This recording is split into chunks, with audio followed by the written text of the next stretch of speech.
კიდევ ერთხელ მოგესალმებით, კომერსანტის დილა აგრძელებს თქვენთვის მუშაობას და მოკლედ სამშაბათის ტრადიციული რუბრიკა გვაქვს დღეს კონკურენცია და მომხმარებლის უფლებების დაცვა და დღესაც ძალიან საინტერესო მიმართულებაზე უნდა ვისაუბროთ, ეს არის ფასების მითითების სტანდარტი, რაც ასევე ძალიან მნიშვნელოვანია ჩვენ გადაცემის დასაწყისში ასევე ვსაუბრობდით, რომ ასე ვთქვათ ამ სტანდარტთან დაკავშირებით მაინც კითხვები საზოგადოებაში არის და უნდა ვიცოდეთ ამ მიმართულებით ჩვენი უფლებები და სწორედ აი ამ თემაზე ვისაუბრებთ დღეს სტუმართან ერთად ნინო ჭიჭინაძე შემოგვიერთდება სააგენტოს მომხმარებელთა უფლებების დაცვის დეპარტამენტის წარმომადგენელი. ნინო, მოგესალმებით პირველ რიგში, მადლობა გადაცემაში სტუმრობისთვის და მოდი დავიწყოთ საუბარი. ნუ სტანდარტებზე როდესაც საუბრობთ, ერთ-ერთი სტანდარტი არის ერთეულის ფასის მითითების სტანდარტი. მოდი რომ აუხსნათ ჩვენს მსმენელს, რას გულისხმობს ეს ერთეულის ფასის მითითების სტანდარტი და რომელ, ასე ვთქვათ, საქონელზე ვრცელდება. კი ბატონო, მოგესალმებით ჩვენს მაყურებელს, მადლობას გიხდით მოწვევისთვის და საკითხით დაინტერესებისთვის. უშუალოდ სანამ ერთეულის ფასის მითითების სტანდარტზე გადავალ, მინდა მოკლედ გითხრათ, ზოგადად რამდენად მნიშვნელოვანია ფასის მითითება მომხმარებლისთვის და მომხმარებლის ინფორმირება ფასთან დაკავშირებით. ვინაიდან სრულად ფასი განსაზღვრავს მის ეკონომიკურ ქცევას და ფასის შესაბამისად წყვეტს მომხმარებელი იყიდოს თუ არა, შეიძინოს თუ არა გარკვეული საქონელი ან მომსახურება. უშუალოდ სტანდარტები სააგენტო მიიღო 10 სტანდარტი და ამ შემთხვევაში გვექნება ფასის მითითების ორ სტანდარტზე საუბარი. ერთ-ერთი სტანდარტი არის ერთეულის ფასის მითითების სტანდარტი, რაც გულისხმობს იმას, რომ მომხმარებელი საქონელი, რომელიც მომხმარებლის თვალწინ აიწონება ან აიზომება სუპერმარკეტში, ნებისმიერ მაღაზიაში, აუცილებელია რომ მოვაჭრე მიუთითოს ერთეულის ფასი. ეს იქნება 1 კილოგრამი, მეტრი თუ ლიტრი. რას გულისხმობს ეს ერთეულის ფასიც? მაგალითად, თქვენ შედიხართ მაღაზიაში და გინდათ რომ შეიძინოთ გარკვეული პროდუქტი. მაგალითად კარტოფილი. კი ბატონო, მაგალითად კარტოფილი და დაღზე მითითებული 100 გრამი კარტოფილის ღირებულება. ამ შემთხვევაში მოვაჭრე ვალდებულია, რომ აუცილებლად მიუთითოს კილოგრამი კარტოფილის ღირებულებას, რომ მომხმარებელს აღარ მოუწიოს დამატებითად იმის გამოთვლა, თუ რამდენი თანხის გადახდა მოუწევს 1 კილოგრამი პროდუქტის შეძენის შემთხვევაში.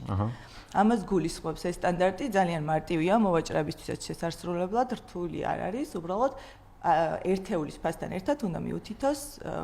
ან მათ შორის აი მაგალითად იგივე არის ცოტა ძვირიანი პირობითაც სხვა ქვეყნის ყველი ელემენტარული, იმიტომ რომ შევხვედრ გარკვეულ ადგილებში, სადაც მართლაც რომ გრამობით არის, რომ 100 გრამი ეს ღირს ამდენ და ან თან ერთ საინტერესო მომენტია თქვენ აღნიშნეთ ეკონომიკური გადაწყვეტილება და აი თუნდაც იმდენად მიმზიდველად გამოიყურება მაგალითად 100 გრამი ეხა ძვირი არ იქნება, ხო, მაგალითად 2 ლარი ღირს 100 გრამი ან 3 ლარი, ხო, იმდენად მიმზიდველად გამოიყურება რომ აღარც აქვს ყურადღებას რომ გრამი წერია და არა კილოგრამი. აქ ერთ ძალიან საინტერესო მომენტია. აი მაგალითად იგივე კარტოფილიზე ვსაუბრობთ და ეგეთი და ესეთი შემთხვევა რო ვთქვათ რომ მაგალითად მივდივართ და არის ფასდაკლებული ეს კარტოფილი. ანუ ამ შემთხვევაში როგორ ხდება რომ ის სტანდარტი ისევ ნარჩუნდება, რაც გულისხმობს რომ საწყისი ფასი, ფასდაკლებული ფასი და საბოლოო ფასი თუ აი ამ შემთხვევაში როგორ მივდივართ.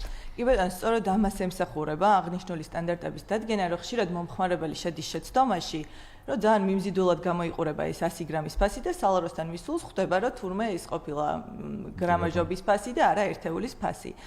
რაც შეეხება ფასდაკლებულ საქონელს, არ აქვს მნიშვნელობა, არის თუ არა ფასდაკლებული საქონელი, ეს სტანდარტი ეხება ნებისმიერ საქონელს. და თუ ეს საქონელი არის ისეთი, რომელსაც საჭიროებს აწონვას, აზომვას, აუცილებელია რომ მითითებული იყოს ერთეულის ფასი. კი ბატონო, საინტერესო კიდევ ერთ სტანდარტს შევეხოთ, ეს რესტორნებში ძალიან პოპულარულია და აქამდეც ძალიან ბევრ ადამიანს, მოკლედ მომხმარებლებშიც ხშირად უკმაყოფილებას იწვევდა ხოლმე, რომ საწყის და საბოლოო ფასი რაც მოლოდინი ქონდათ, მნიშვნელოვნად განსხვავდებოდა. აი ამ მიმართულებით რესტორანში ფასების მითითებასთან დაკავშირებით, ასე ვთქვათ, რა სტანდარტი არსებობს? კი ბატონო, ეს სტანდარტი სავალდებულოა შესასრულებლად, ზოგადად სააგენტოს მიერ დადგენილი სტანდარტების სრულად შეესაბამება კანონს და ევროკავშირის დირექტივებს და ყველა მოვაჭრისთვის შესასრულებლად არის სავალდებულო. ეს სტანდარტი გულისხმობს იმას, რომ რესტორნებში, კაფე-ბარებში, კვების ობიექტებში ფასი უნდა იყოს მითითებული საბოლოო, ანუ ეს საბოლოო ფასი უნდა მოიცავდეს დამატებითი ღირებულების გადასახადსაც და მომსახურების გადასახადსაც. შეიძლება თქვენც გქონოდეთ შემთხვევა, როდესაც შედიხართ რესტორანში ან ბარში, უკვეთავთ რაღაცა კოქტეილს, მაგალითად ისიც რო ავიღოთ. კოქტეილის ფასი შეიძლება იყოს 10 ლარი და მენიუს ბოლოში ქვევით პატარა შრიფტით წერია, რომ ემატება კი DRG-ის გარეშეა ფასი, ან ემატება მომსახურების გადასახადი და მომხმარებელს უწევს იმის კალკულაცია, თუ რამდენი თანხის გადახდა მოუწევს საბოლოოდ აღნიშნულ პროდუქტში. ეს არის ახლა უფრო საბოლოო იქნება და ალბათ განმარტება DRG-ის ჩათვლით, თუ როგორ შეიძლება. ფასი უნდა იყოს საბოლოო, მენიუში უნდა იყოს მითითებული ფასი DRG-ის, მომსახურების და ყველა ხარჯის ჩათვლით. კი ბატონო. და აი საინტერესოა რესტორნებზე ვსაუბრობთ. თქვენ ახსენეთ და მინდა რომ დავაზუსტო, ყველა ტიპის რესტორანზე იგივე, ასე ვთქვათ, სტანდარტი მუშაობს, ან მაგალითად მცირე სწრაფი კვების ობიექტები, ხო, რაც ასევე ზოგადად ჩვენთან ძალიან პოპულარულია, ან მაგალითად street food-ი ეგრეთ წოდებული, სადაც მივდივართ და მენიუს უყურებთ. აი სადაც კი მივდივართ და რეალურად მენიუს უყურებთ, აქ ყველგან სავალდებულო აქვს თუ რაღაც ყოველდღიური რესტორანი. კი ბატონო, არ არის გამონაკლისი ამ შემთხვევაში, არ აქვს მნიშვნელობა მცირე მეწარმე იქნება მსხვილი მეწარმე მცირე კვების ობიექტი იქნება, ნებისმიერ შემთხვევაში ნებისმიერი მოვაჭრე ვალდებულია, რომ ყველა ხარჯი მიუთითოს ფასში და ფასი მოიცავდეს საბოლოო ფასს. ან მომხმარებელმა ზუსტად უნდა იცოდეს, რა თანხას იხდის და დამატებითი კალკულაცია არ უნდა უწევდეს მას. კი რა თქმა უნდა და თუმცა მაინც არის ხოლმე ალბათ დამეთანხმებით შემთხვევები, როდესაც გარკვეულ შემთხვევებში მაინც მომხმარების უფლებები ირღვევა. აი ამ შემთხვევაში საინტერესო უკვე თუ ფასების მითითების სტანდარტი დაირღვა მაგალითად რესტორანში არ ან მაგალითად იგივე სუპერმარკეტში და სხვა ფასი ვარაუდობდი და სხვა ფასი მივიღე, მომხმარებლები რა პროცედურას გადის? ხა თქვენ შეგიძლიათ რეალურად კონკურენციის სააგენტოს მომხმარებელთა უფლებების დაცვის მიმართულებას დეპარტამენტს მიმართოთ აღნიშნული ასე ვთქვათ ერთგვარი საჩივრით. და საინტერესოა პროცედურები როგორია მომართვიანობიდან დაწყებული, ან რა პროცედურებს გადის კონკრეტულად მომხმარებელი? კი ბატონო, პირველ რიგში ვიტყვი იმას, რომ აუცილებელი არ არის, რომ ამ შემთხვევაში უშუალოდ თქვენ შეგეთქვეთ ეს დარღვევა და ანუ თქვენ გადაგხდეთ. თუ მომხმარებელს ინფორმაცია აქვს, რომ რომელიმე მოვაჭრე არ უთითებს საბოლოო ფასს, ან ერთეულის ფასი არ აქვს მითითებული, ინფორმაციის საფუძველზე შეუძლია რომ მომართოს სააგენტოს და სააგენტო ამ ინფორმაციის საფუძველზე დაიწყებს საქმის შესწავლას. რაც შეეხება მომართვის ფორმას, არის ძალიან მარტივი. მომხმარებელს შეუძლია რომ ონლაინ შეავსოს განაცხადი, რომელიც მართლა ძალიან პროცედურულადაც ძალიან მარტივია. პირველ რიგში და უმნიშვნელოვანესი არის ის, რომ არის სრულიად უფასო განცხადების შევსება და სააგენტო ყოველგვარი თანხის გარეშე განიხილავს ამ განცხადებებს. შეგიძლიათ მომხმარებელს შეუძლია რომ მობრძანდეს და ადგილზე შეავსოს. ასევე მოქმედებს ცხელი ხაზი 1520, სადაც შეუძლია მომხმარებელს დარეკოს და მიიღოს ნებისმიერი ინფორმაცია განცხადების შევსებასთან დაკავშირებით, ზოგადად კონსულტაცია კანონთან დაკავშირებით. და ამ ფორმის მიღების შემდეგ, განცხადების მიღების შემდეგ, სააგენტო წყვიტავს დაიწყოს თუ არა საქმის შესწავლა. თუ საქმის შესწავლას დაიწყებს, ვადები არის ძალიან მცირე სასამართლოსთან შედარებით და ეს უპირატესობა აქვს სააგენტოს და სწორედ ეს იყო ერთ-ერთი მიზანი კანონის და შექმნის. ერთი თვის ვადაში განიხილავს სააგენტო განცხადებას, ნუ საქმის ერთულიდან გამომდინარე შეიძლება გაგრძელდეს 3 თვესაც. ამიტომ მომხმარებლისთვის კი ბატონო ძალიან მოხერხებული არის, მაქსიმალურად მორგებული არის მომხმარებელზე, რომ მარტივად მოხდეს მისი უფლების აღდგენა. და მეორე მხრივ სასამართლო ახსენდა, რომ შევადაროთ, ხო ერთი მხრივ დროითი ეკონომია და მეორე მხრივ მაინც ფინანსური ეკონომიაც, აი ეს ორივე კრებსით, ასე ვთქვათ, მუშაობს. და საინტერესოა, გადაწყვეტილების მიღების შემდეგ არის იმის კონკრეტული შემთხვევებიც მაგალითად, რომ მომხმარების უფლებები, დარღვეული უფლებები აღდგეს ან გამოსავალს. რა თქმა უნდა, ანუ ამის სტატისტიკა არის ძალიან მაღალი. შემოსული განცხადებებიდან 90% მომხმარებლის სასარგებლოდ არის მიღებული. და გადაწყვეტილებით მოვაჭრეს ევალება, რომ აღადგინოს მომხმარებლის დარღვეული უფლება და ხშირ შემთხვევაში ასეც ხდება. აი, დარღვეული უფლების აღდგენა საინტერესოა, რას გულისხმობს. აი, მაგალითად, რესტორანში მოლოდინი მქონდა 100 ლარი მომივიდა, მაგრამ ეს DRG რაღაცა მომსახურება არ ეწერა და მომივიდა 150 ლარი. აი, პირობითად უტრირებად მოვახდინოთ, ამ შემთხვევაში კომპენსაცია თუ რას გულისხმობს? ნახეთ, იმ შემთხვევაში რეალურად მომხმარებლისთვის ფასის თანხის გადახდის ნაწილში არაფერი იცვლება, უბრალოდ ინფორმირების ნაწილში არის. ანუ ეს ხელშეკრულების დადებამდე ურთიერთობა არის ინფორმირების ნაწილში, რომ მომხმარებელი ინფორმირებული იყოს ხელშეკრულების დადებამდე.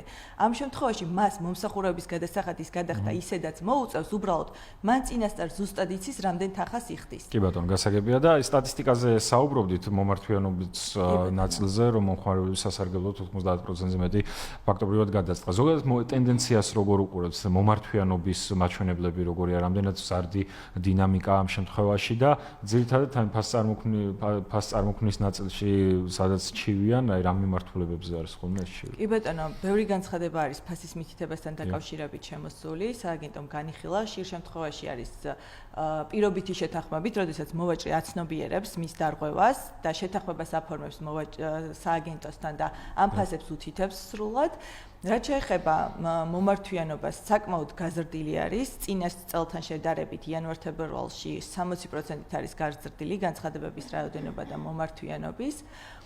და დაახლოებით 202 განაცხადი არის შემოსული, ცხელხაზზე შემოსული არის 700-მდე ზარი და მომხმარებელი საკმაოდ აქტიური და ინფორმირებულია წინა წელთან შედარებით. თუმცა ალბათ ალქაც მაინც თბილისია, ხო, ერთ-ერთი პირველი. კი ბატონო, თბილისი ლიდერობს, დაახლოებით 80%-მდე მოდის განცხადებების თბილისზე. კი ბატონო, და აი სავარაუდოდ და ალბათ ესეც არის, რომ ზოგადად ის რომ მომართვიანობა იზრდება, მათ შორის კონკურენციის სააგენტოს აქტიური კამპანიაც ერთ-ერთი ნაწილია, რომელსაც სხვა მიმართულებები აქვს ხოლმე და სხვა მიმართულების საშუალებით მომხმარებლამდე მიაქვს მაქსიმალურად ინფორმაცია. აი ამასაც რო შევეხოთ, აი ბოლოსკენ რო წავიდეს და რამდენად ამაღლდა ზოგადად მათი ცნობიერება და კონკრეტულად კონკურენციის და მომხმარებლების უფლებების დაცვის სააგენტო რას აკეთებს იმისთვის, რათა კიდევ უფრო მეტ ადამიანამდე მიაწვნოს. ხო, არა მხოლოდ თბილისში, ხო, პრინციპში, არამედ მათ შორის იგივე რეგიონის მასშტაბით. კი ბატონო, სააგენტო ძალიან ბევრ ღონისძიებას ატარებს მომხმარებლების ცნობიერების ამაღლების კუთხით.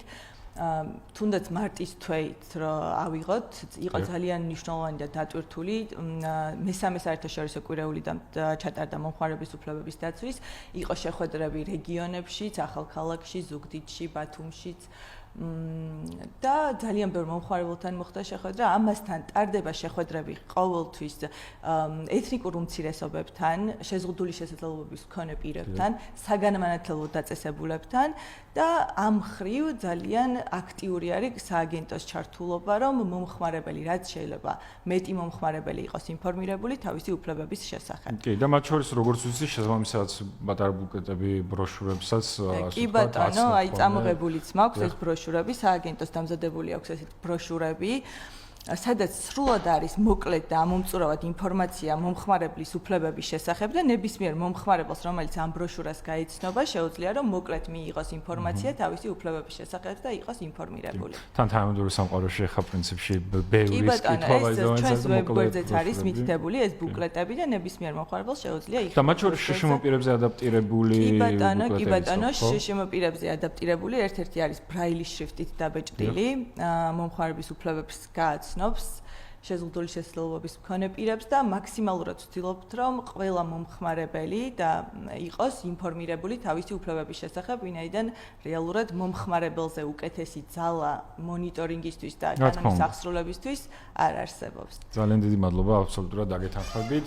კიდევ ერთხელ მადლობას მოგახსენებთ სტუმრობისთვის და მოკლედ ამ მიმართულებითაც ასე ვთქვათ, გაქვთ და გვაქვს ჩვენ ზოგადად უფლებები და თქვენი აქტიურობაც არის მნიშვნელოვანი. თქვენ კი შეგახსენებთ, რომ ჩვენი სტუმარი იყო ნინო ჭიჭინაძე, კონკურენციის და მომხმარებლების უფლებების დაცვის დეპარტამენტის წარმომადგენელი და შემდეგ კვირამდე მოკლედ ვემშვიდობებით კონკურენციის სააგენტოს და მათთან ერთად შემდეგ კვირაში საინტერესო ასე ვთქვათ შემეცნების თემებზე ვისაუბრებთ, რაც ცნობიერების ამაღლებას ემსახურება ბუნებრივია.